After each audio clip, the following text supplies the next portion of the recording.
I'm Ben Cudon from American Prime Manufacturing. We make a bunch of different products. Among them our Comp Master Clutch series. It's a performance clutch, severe duty for heavy utilization with a lot of horsepower and a lot of torque, or even street applications where you just want to cruise around and make sure that the clutch doesn't slip. It engages nicely and smoothly with the least amount of wrist strain. Today, I'm going to show you how we assemble our Comp Master clutch. Most of our clutches go together the same way, or with slightly different parts. There's two exceptions, our 1056 007 Sportster clutch and our 1056 0002 4-speed clutch. Those two clutches will show a video at a different time on how those go together. Right now, we're going to show you primarily for the Comp Master clutch for Evos, twin cams, up to Milwaukee 8s. So here we go. Let's check this out. So there are two main components. First one is the aluminum outer hub. This is the part that the steel drive plate slides over. Okay, and that is attached to the steel inner drive hub. Steel inner drive hub actually slides onto the main shaft, and the thrust washer, which goes into this little well here, actually butts up against the main shaft shoulder, which is that area right there. It places the hub in the perfect spot, so to speak. Belleville washer, which is a cupped washer. Lower areas on the inside and the higher areas on the outside, just like that. And that puts a preload on the thrust washer. And now we're going to take this assembly with the thrust washer and the Belleville washer, and then we're going to place the outer hub on top of it. We're going to take 2 /20 Allens and we're going to put a drop of blue Loctite on each one. And then we're going to start threading these into the steel drive hub. I'm going to take our pneumatic butterfly impact. I'm going to run these down. So now we've joined the steel drive hub and the outer hub together with the thrust washer and the Belleville washer in place. You can see that the Belleville washer is putting a preload on this thrust washer, so you can't move it around. It's tight in there, and that's the way it should be. I'm going to flip it over. So these are bolts. They're not studs like a lot of people believe. And to access these bolts, you have to actually, once this assembly is in the basket, in order to get at the bolt head, you have to press the hub back out of the bearing from the basket. So anyhow, we're going to place these bolts in.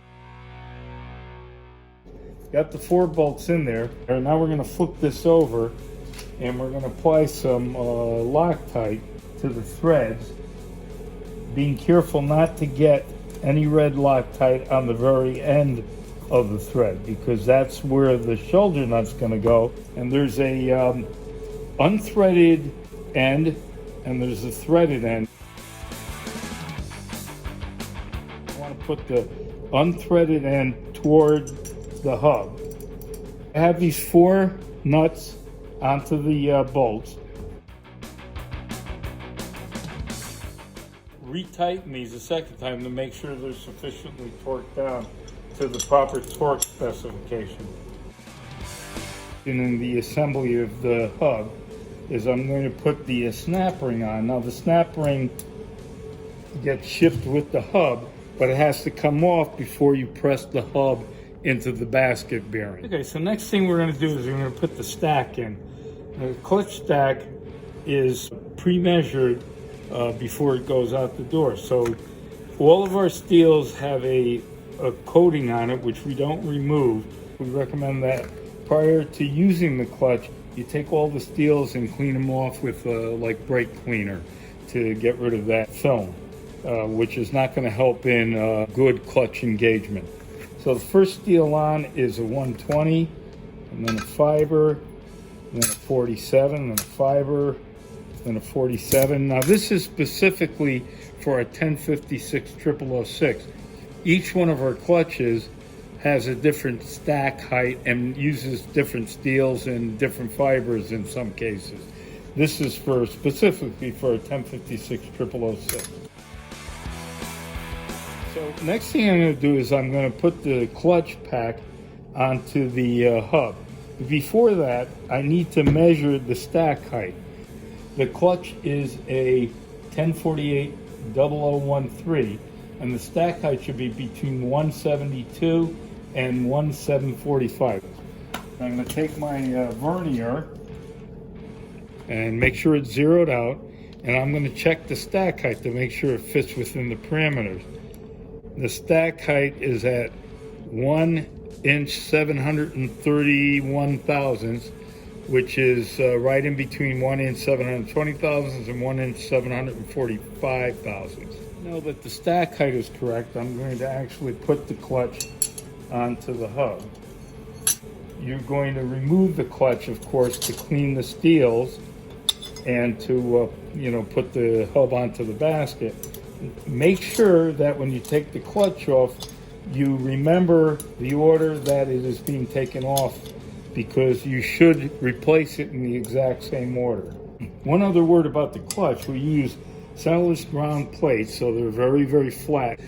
Make sure that they're flat, because if they're warped, you'll never get the clutch to adjust right, and you'll never get it to work right. Our clutch plates are made out of our proprietary carbon Kevlar blend. They're very aggressive, so they work very well in high horsepower, high torque applications. I've got the clutch pack on.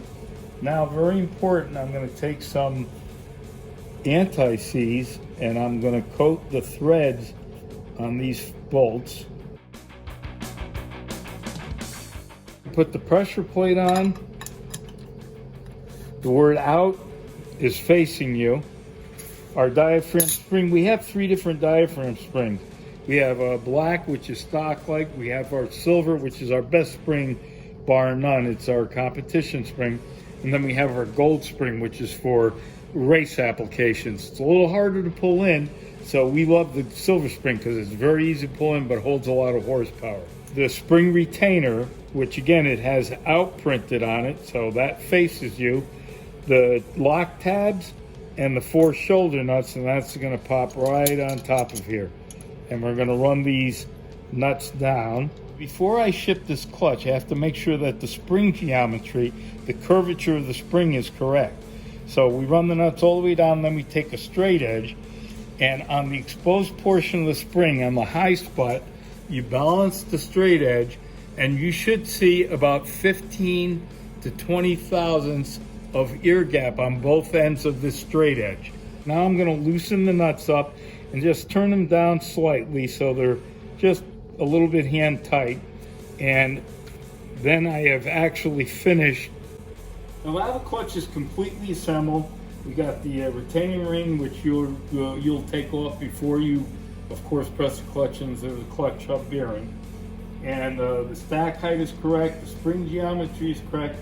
This puppy is ready to get shipped out. And that's how we assemble our clutches here at American Prime Manufacturing.